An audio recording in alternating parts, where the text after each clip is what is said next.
Hey everyone, it's Teacher Jill here. So today is September 15th. Yesterday I launched my Outschool controversy video. Randomly, I played it and I listened back to it, and I did not do a good job explaining the Outschool controversy. So we're going to go at that again. I was using the wrong word.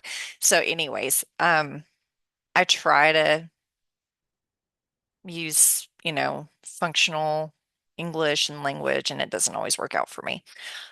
It's my rat brain. Just excuse my rat brain. It's not even a squirrel brain, it's a rat brain. Totally. So I mentioned that Outschool has now rolled out a full policy of it's a membership.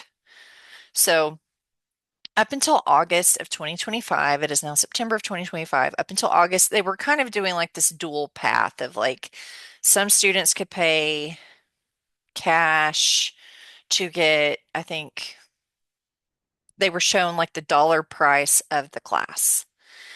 Then it went from the price of the class to like a number of credits for the class. So it was still it was fairly ambiguous, like it wasn't very clear as to how many dollars and credits and all of that went to. Well, then it was like, well, you can still pay dollars to get the credits for the classes. That still works, but now it's like full on like a membership. Like you have to subscribe monthly to Outschool in order to get the credits to pay for the classes to be enrolled, if that makes sense. So it's just it's less transparent as to what you're even paying for and getting and qualifying for with Outschool.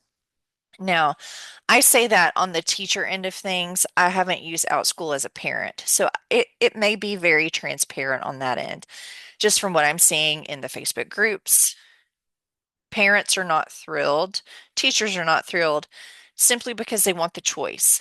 They want the choice between you know, can I pay the set amount for the class and I know what I'm doing, or do I have to do the membership? Well, everyone's now on membership. So, what I have heard from families is that when you really look at it and when you really do the math, you can actually come out better with the membership. However, when they're just pushing through policies that they're not really listening to the voices of those that work for them, it gets very frustrating, right? Teachers, very rightfully so, are a very jaded group of individuals. We've had policies pushed through at every turn, and none of them benefit teachers, seemingly. So this kind of felt like another one of those things, I think.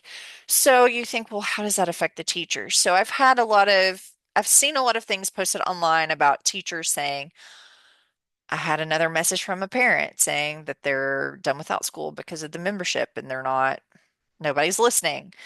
And that is very frustrating. I've not had anyone do that. I have a lot of new learners actually subscribe of recently, and I'll show you my August. So August was the first month where it was full on membership for everyone.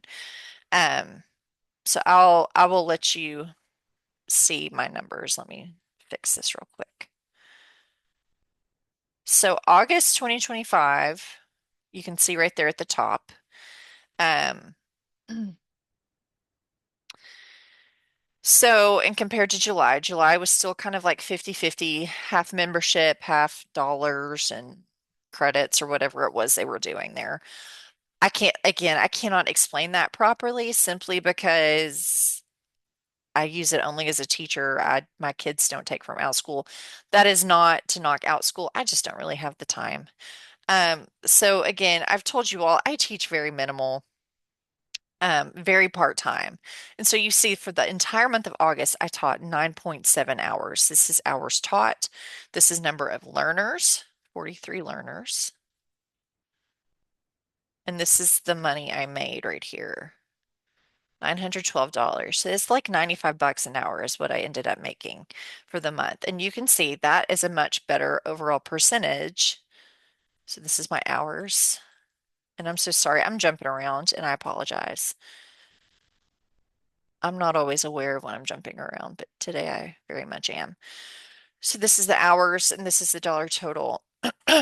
So you can see I taught less hours in August and made more money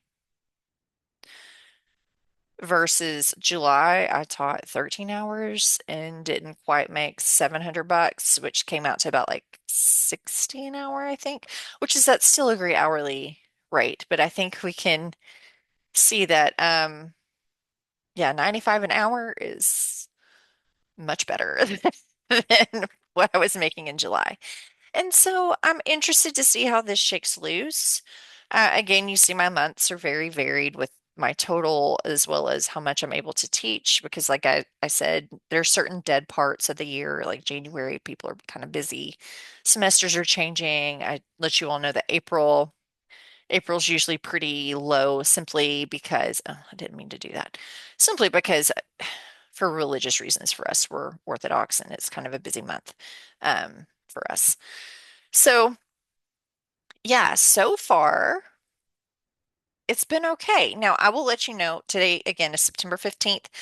As of right now, my membership has dropped some. The school year's rolling along. People are seeing what does work for their schedule, what doesn't. I'm right there with them. Like we're having to move things around and drop certain things. So I'm having to tweak my own teaching schedule to accommodate what we can and cannot do. So, like, there's a couple classes I'm probably going to cancel within the next couple weeks. So it's going to lower my hours and that's okay. So, yeah, I don't I don't personally feel like membership has affected me. Um, I mean, if you look at the data for August, those numbers kind of speak for themselves. I'm interested to see how September will play out. I'm hoping enrollments pick back up. I'm not real sure. So, Outschool seems to be sticking with this policy and they're going to see it through. So, either way, I'm gonna keep on keeping on. I don't have all my eggs in just this basket. I try to diversify my teaching portfolio and my income portfolio just to try to keep things moving along. So, I recommend that teachers, especially online teachers, I recommend that everyone do the same. So I think it's a really important that you do that. So, anyways, I hope to see you guys in the online classroom. So, have an awesome week. I'll see you soon. Bye.